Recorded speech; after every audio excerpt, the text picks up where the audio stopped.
on the Just video that. Oh, I see. Oh, that's a good point, yeah.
All right, I think we're ready.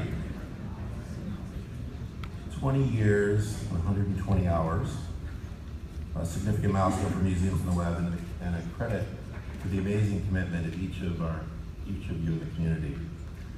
This success is thanks to the veterans who have participated regularly over the last 20 years, and to those of you who have joined the community new each year, bringing new ideas and new experiences to our conversation and to our understanding of the field. Our gratitude goes first to David Bearman and Jennifer Trant, who envisioned this amazing event, dedicated their considerable toil and talents to making it happen over the first 15 years, as well as to all the authors, presenters, and attendees who have participated from an extraordinary number and diversity of institutions and countries. Because of you, our peers around the world have raised the quality and impact of cultural heritage organizations. And 2016 is similar to the last 19 years in that we have been fortunate once again to count on you and all of our volunteers and sponsors. As always has been the case, without them and you, we could not have pulled off 2 conferences on 2 continents in the past 12 months.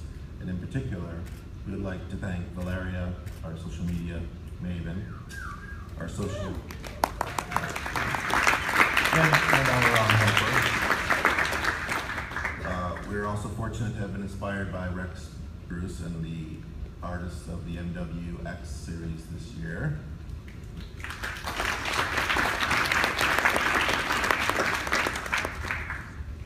And we are also thankful to our keynote speaker, Cory Doctoroff, as well as to John Alexander of the New Citizenship Project, who's helping us think through what we should do for the next 20 years. We thank our program committee, the GLAMI committee, the local committee chaired by Emily and Marion for producing a world-class program and event.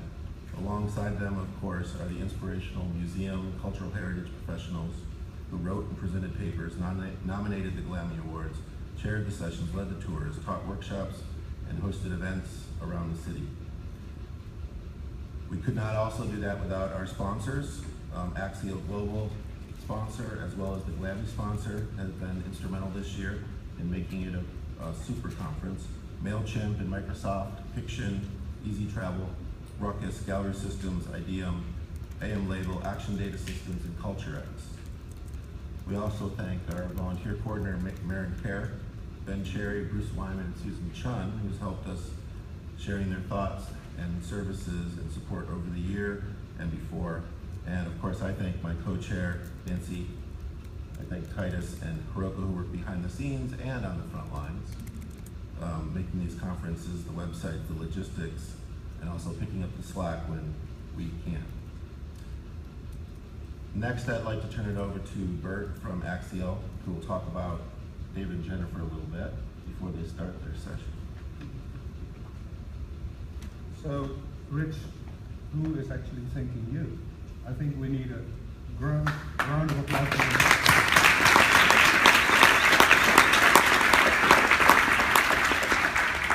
Modest as ever. We had a great conference here. It's so good to see that there was a record turnout of people. I heard there were over 800, right? Around 800. Right, 800, and many newcomers as well, so that's really great success. I'm supposed to say something about David and Jennifer, and I got this wonderful paper with a CV and so forth, which I could read, but I'm sure that you would leave the room and would be very bored, so I'm not going to do that. I've known David and Jennifer since a long time, I think at least 15 years, and so that makes me a bit of a veteran as well. I was always very inspired, and also you brought me in contact with new technologies. I remember an ITIN conference where you were first talking about wearables. Remember that one?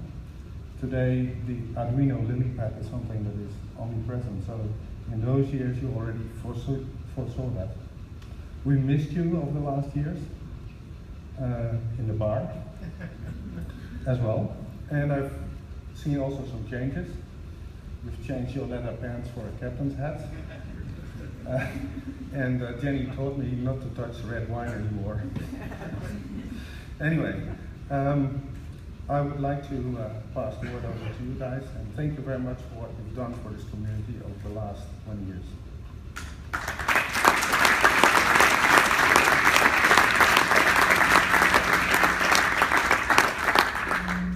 Thank you, Bert. So we're speaking to a title that actually was the title of the introduction to the 1997 Selected Papers volume, you may or may not recall. I suppose that points to the fact that there's a great deal of continuity, or as Jennifer says, you can talk to anything with 3 C's in it as long as you put them down and start talking. It's the same. It's the same title, and it's actually one of the reasons that we found there were resonances in the title was that the continuity that we were trying to stress is there. It's there in the papers. It's there in the themes. But it's not continuity in a redundant sense. It's continuity in the sense that there is a really strong foundation here for us to take almost a leap. We're at a point where things are changing, where we've done a lot of the groundwork, where we've thought about a lot of the issues, where the technology is finally catching up to the ideas. And there was a moment when we were rereading the 2020 papers, and I had a sentence that said, finally we weren't building the tools in order to build the application. And I think right now we're at a place where we've got a lot of tools that will enable us to do the things that we want to do. There's a community that actually expects us to do things that we want to do. So you don't have to explain the idea of the technology before you can live with the audience. The audience is asking for more. And so we're going to pull some themes out of what we've been seeing over the past few days, and about Brett over the past weeks as we talked about the themes in the museums and the web papers, and we looked at the papers that we selected for the 2020 volume.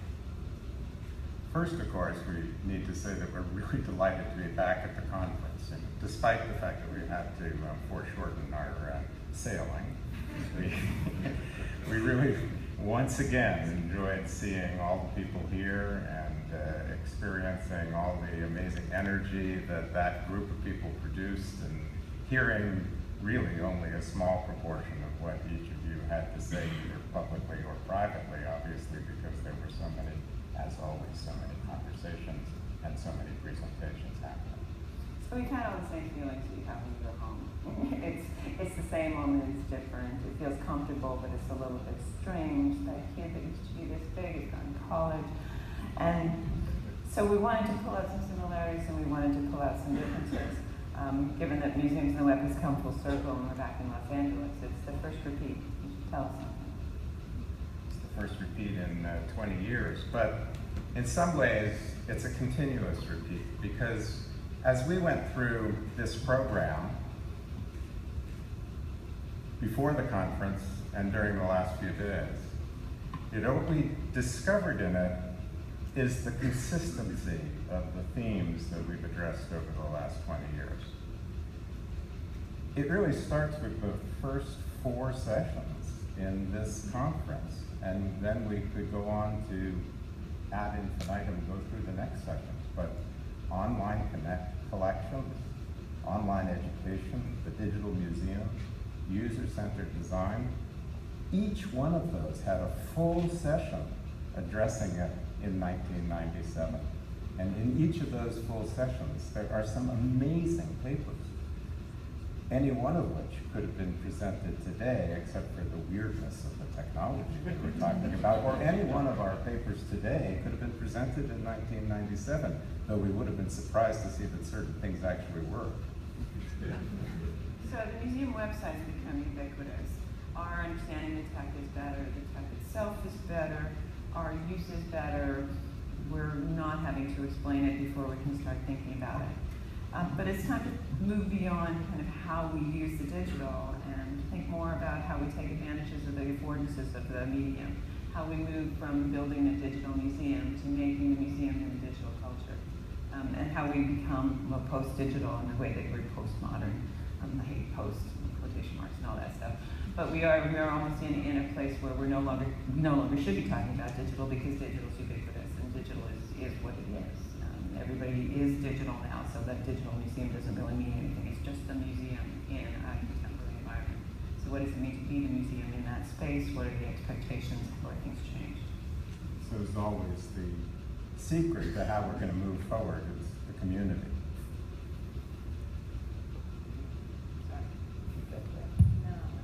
Going backwards. And there it is, the community. All parts of it, including the spinny bar. And the Spinny Bar Historical Society, for those of you who have subscribed. It's always about the people. And this year it's a larger group, obviously, and a lot of new people, but it embodies the same sort of openness that we've come to expect and, I guess, from each other demand at MW. And that is the openness to face up to our successes and face up to our failures. And it's a community that's really interesting because it's in some ways quite reflexive. It's a community that uses the tools that it practices professionally to operate in it, to maintain itself as well. So this community really rapidly adopted social as a way to maintain itself. We trended on Twitter when Twitter was just a little kid. We actually got spammed during an opening plenary where Max Anderson was giving a keynote, and there was a live Twitter stream, and that was really cool. And he actually was the only director I can think of who wouldn't mind having porn go by while he was talking. So thank you for Max.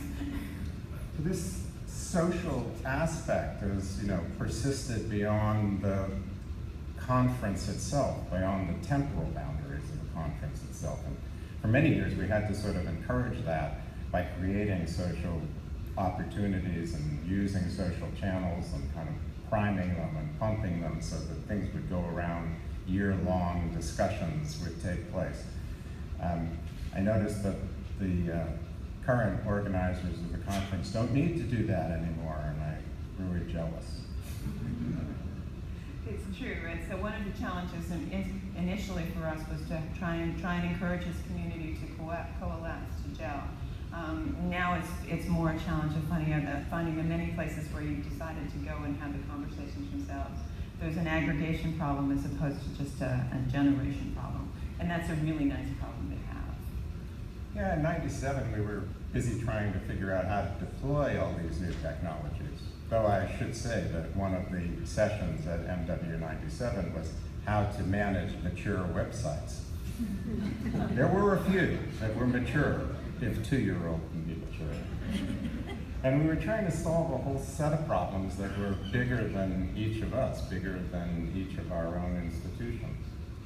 Now we're trying to figure out, rather than what those specific problems are, what it means to be a museum in this new environment, what it means to fit the museum into the digital world. So it's not the digital museum, which is a phrase I've always hated. It's something else.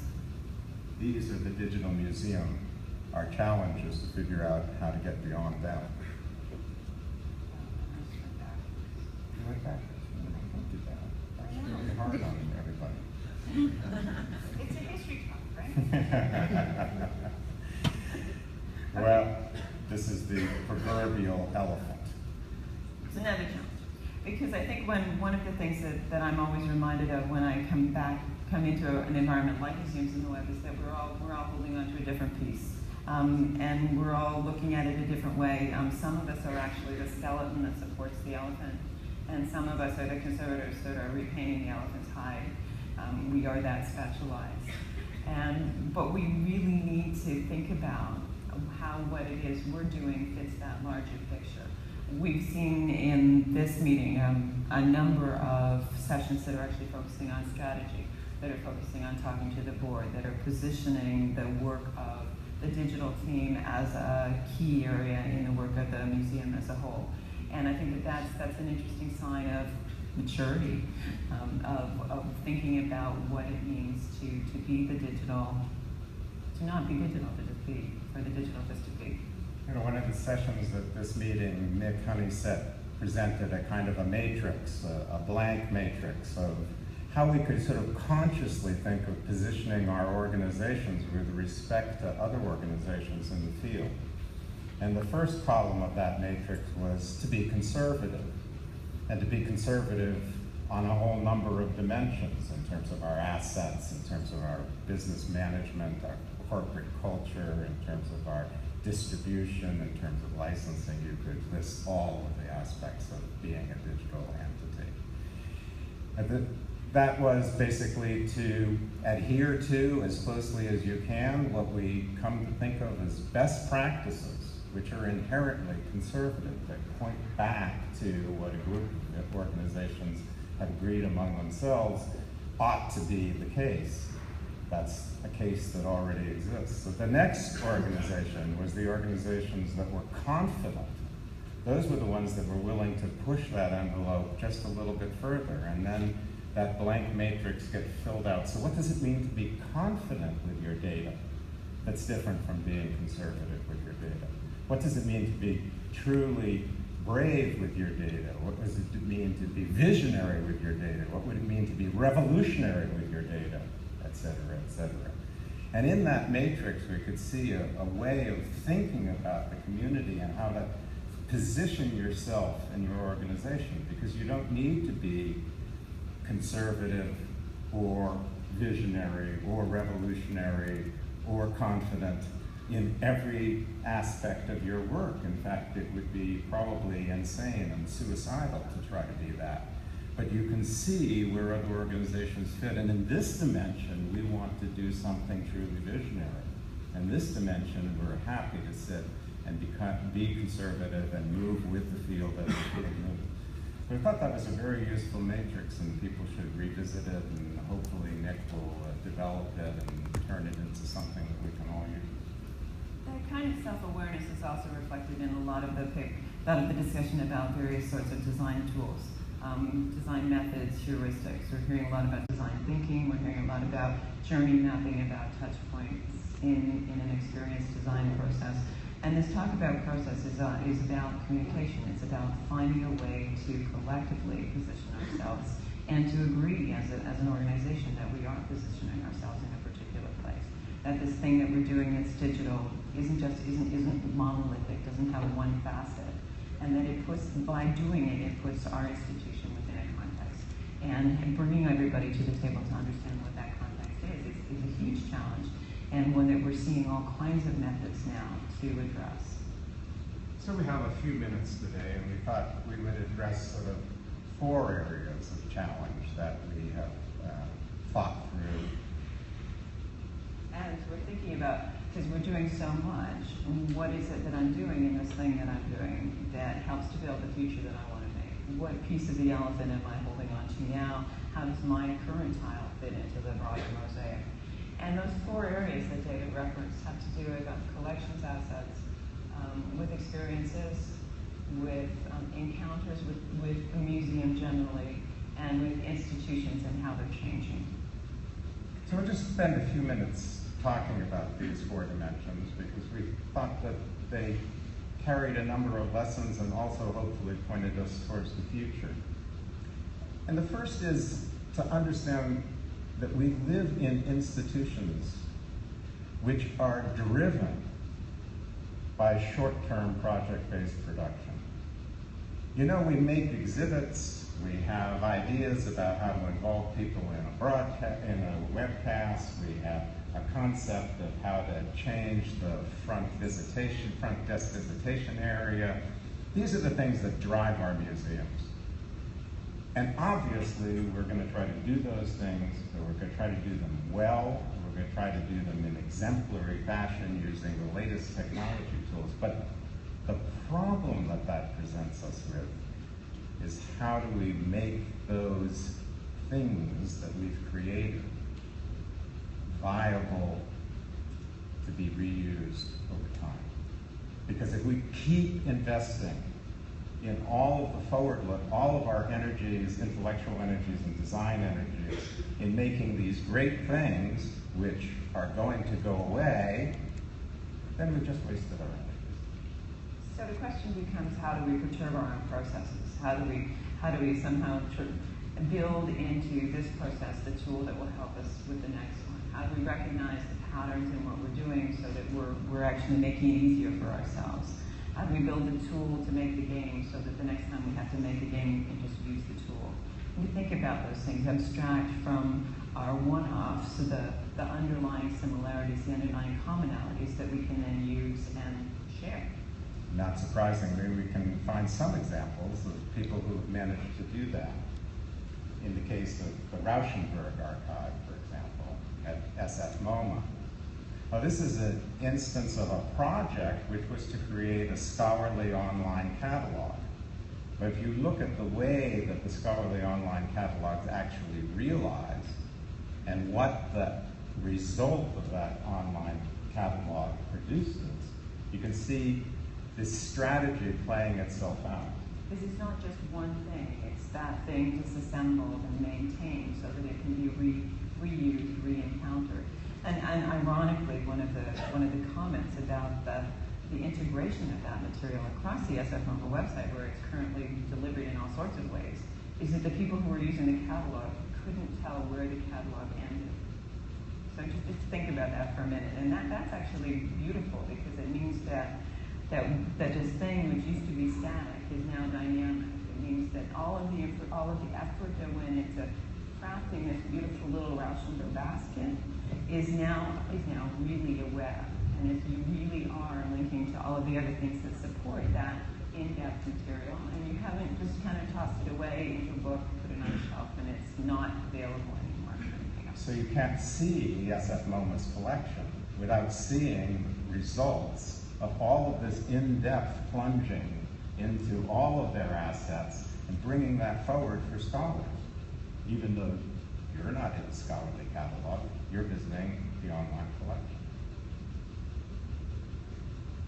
So the second thing we wanted to talk about was experiences. Just like collections research and collections asset materials can build on each other, I think our experiences and the experiences that we create can build on each other. If we're consciously aware of the types of experiences that we create, if we're consciously aware of the content that we tend to deliver over and over, we can start to craft things that develop and that grow and that actually gain meaning and depth over time. And the example that we found here was really interesting. It was one of the ones that was given a Glammy Award. It was great to see last night that the Glammy Award went to the Exploratorium for its eclipses. In 1997, Rob Semper came to this meeting to talk about how the Exploratorium was using the web to bring the public into the museum's mission of explaining science. And one of the examples that he gave was how they were doing this with webcasting and live interaction between the public and the scientists in the Exploratorium and the scientists in the field in an eclipse. Yeah. If you look at this history here, you can see the eclipses over the years. They've created an entire community. They've created an entire world of people who participate in eclipses through the Exploratorium's envisioning of this experience. So they're no longer making science online. They're just making science. And they're just making science with a scientific community which is dispersed. They're using the technologies that are available for them spot on with their mission. And this is fascinating because you can look back and you can see how a really interested, engaged community has formed around the ability to rely on the Exploratorium to help them do the work that they do. not surprisingly, another Grammy award last night went to Annotate.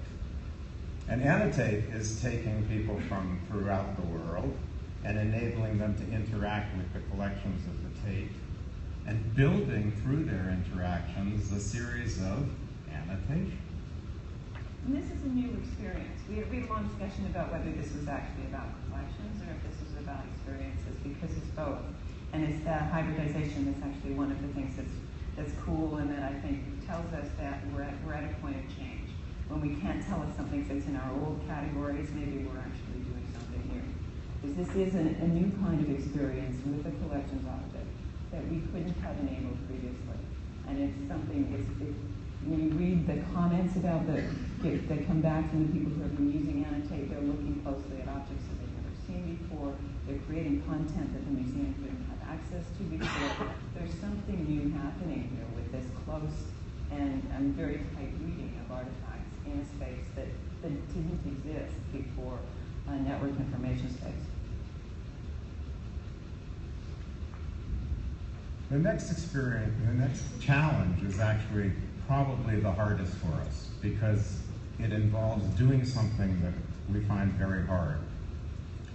And that is not the first part of this sentence, letting encounters happen, but the implied part of the sentence, which is that encounters happen where people actually are.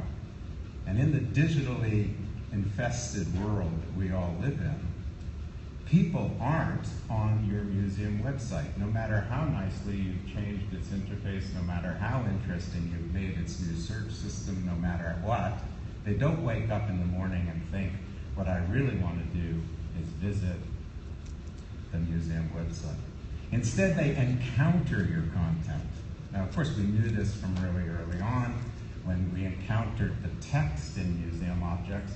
And as Joan Nordstrom said in 1999, most people who see your collection come in through the window, not through the front door, and they leave through the window. So they never see your foyer and your introduction. And that's more and more and more true. And why it's true is because people live and work on a whole lot of technical platforms, and we aren't the technical platform. And we've begun to explore this, and it's a challenge because it's a deinstitutionalization of our content in a way that for collecting institutions with a conservative culture is quite a challenge. We looked at, for example, the Flickr Commons, and we've ridden the Flickr wave, as it were, and now we're wondering, so what happens? What do we do with everything that we've invested in that? And this is one of the real challenges about moving content. And as we've discussed in a number of sessions at this meeting, we have to figure out easier ways to move content, because moving content is going to become critical to engage with audiences. So we had to get the content into the Flickr Commons because that Flickr was the platform that people were finding their images on. And if our images weren't there, they weren't going to return back to our museum with an interest in what we had. But platforms come and go, and they are very faddish. YouTube and video, we've had an interesting experience as a community with developing a shared video platform. How many of you know Art Babel and know what's going to happen to Art Babel? And we need to think about whether or not we're going to be investing the kinds of resources in creating and maintaining that, when there might be another place where we could do everything we need to do and actually get some ancillary benefit, because there's some other people there who are there not because it's hard, but because they're interested in finding out something else. Like all the applications we developed for ourselves, Art Babel did more than any YouTube. The only problem is it didn't do more for very many people. YouTube does things for millions and millions of people. And if your content is there, it's clearly going to be seen by millions and millions of people. We're changing the definition of there too. I think we need to think a lot about what it means to be there in geographic terms. Whether geography is virtually modeled or is a digital representation. So you can be there in Google Maps and in a 3D representation, or you can be there in geolocated information which is delivered on a mobile device. What you're seeing here is a Google Maps street view of the interior of the British Museum. And what you get in that street view is that you can walk through the British Museum. But the more challenging thing is that the British Museum has millions and millions of objects that could be encountered on a location-aware platform as you're wandering around East Philadelphia or Los Angeles, because all that content could be geotagged and come up as you're wandering around. So we could be going to all the museums in the world on a daily basis in our daily traversing of the world, because we're all trying to figure out where we are most of the time by looking at Google Maps. Ironically, one of the things that this technology does is also support encounters when they're in the museum. The last example here is the Ask Brooklyn Museum example, where when you're in the gallery, you can actually ask a question about something you're looking at and get an answer, and that's powerful. We need to think about how we do this, and I think some of the design strategies that we thought about for putting ourselves in a visitor's position within a museum context can be used to put our content in a person's context in their information space. We can think about what it means to use those design thinking paradigms to map those journeys, to perturb their information-seeking behaviors in such a way that they find museum content even though they don't know they're looking for it. Because I think one of the things that's very hard to grapple with is the idea that it's not museum content, it's just content. And I'm interested in calligraphy, I'm not interested in your scroll.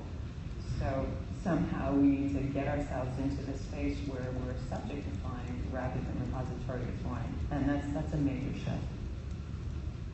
So remember, any conservative strategy in which you try to keep people within your museum and active on your website isn't going to have the reach of a slightly braver strategy where you put things out onto platforms that are generally and widely used. We started the Museums in the Web 1997 conference with a paper with a gardening metaphor. And we thought we would close our keynote here with another gardening metaphor. Because one of the things, the last challenge I think is to nurture digital instincts across our institutions. We've been very carefully modeling the design spaces that we're comfortable in. We've been creating these formal gardens that are all about putting the plants perfectly in line, keeping the topiary clipped, and making sure all of the vistas are pre-planned. When actually, I think what we want is something that looks more like this. We have to let our flowers self-seed. We have to let the plants naturalize. We need to enable the content to grow, to become a native plant in an environment that's not necessarily one that we are the gardeners of. When your content is out there in the real environment, it's going to be living with a lot of other content that you had nothing to do with.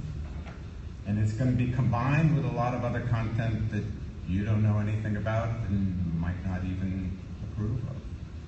But it's going to foster the kind of creativity that our culture and our society demand, and the kind of capabilities to recombine and to create from digital resources of our cultural heritage. And ultimately, it'll pull people back into heritage and heritages other than their own, because they're going to encounter them as they never would have in the formal walled garden, because they just weren't there. And this will create the kind of environment, scary as it is, that will allow us to really truly transform our organizations for a digital age and not create digital museums, but museums that are native to a digital environment. Ironically, these spaces are no less designed. They're no less conscious. They're no less aware. They're no less mindful than the formal spaces that we've been designing up until now. But what they are is much more empathetic, much more sympathetic, much more aware of where and how they're going to be encountered. They are much more about putting yourself on the other side, about enabling the visitor, about enabling the content. And that's a shift, and that's something that is going to be a very difficult thing for all of our institutions to move through. So we wish you great luck in that, but how will we know when we've gotten there? And as we sort of toyed with this, I was reminded of the extreme power of the Turing Test. Many of you may know that Alan Turing suggested a very simple test for how we would know when artificial intelligence was there, and that would be when we can't tell the difference between whether we're talking to a computer or talking to a person. So we suggested that perhaps there is a Turing-like test for how we'll know when we've arrived at this digital future and how close we've actually gotten there at any given time.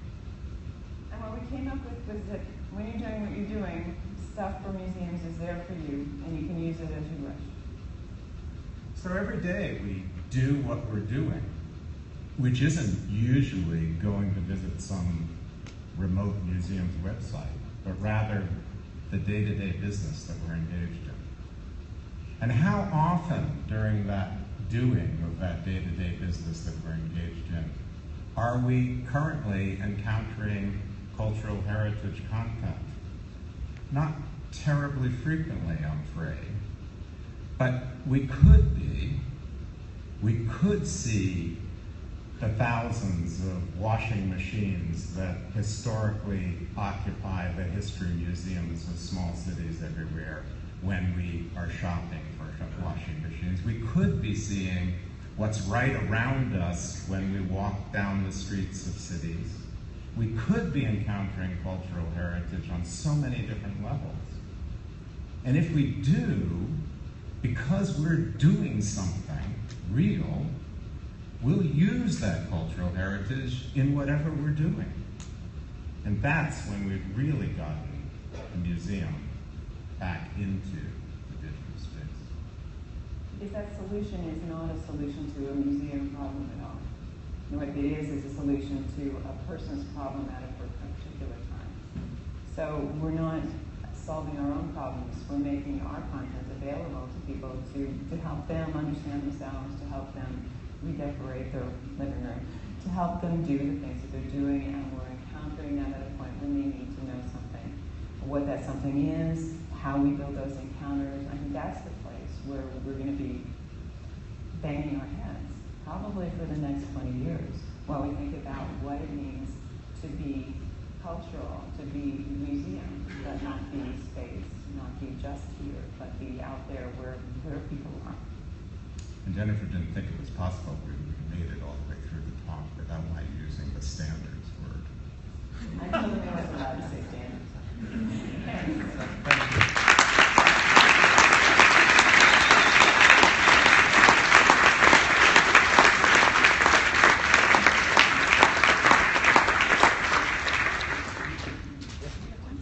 We've got a bit of time if anybody wants to say anything, ask anything, do anything more, or if I'm the person standing between you and the beer, tell me. Beer. Thanks, guys.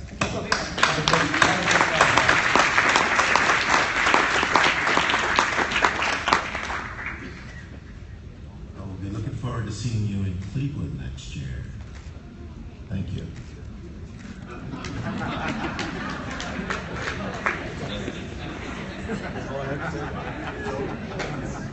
Sounded a little bit like the end of a preview.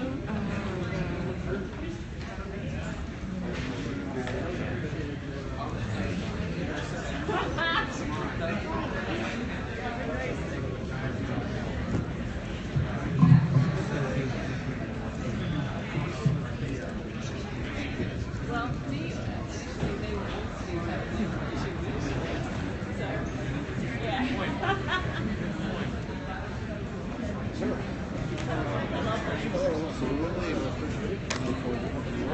Yeah, I'm glad to have you on a panel. I think that's going to be a really good one. That's a nice conversation. Hi. Are you periscoping me?